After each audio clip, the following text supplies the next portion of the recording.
So the first step to MOS, after you're done figuring out where your instrument is using your triangulation, you're going to go into the markup tab here and you're going to do the face profile step.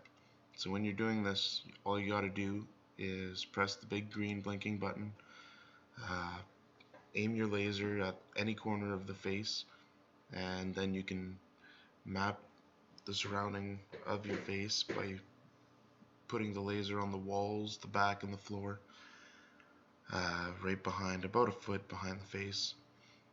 By doing that, you get accurate overbreak and underbreak percentage. Um, so it doesn't matter which way you make it look, which corner you pick, which direction you go, it works the same way.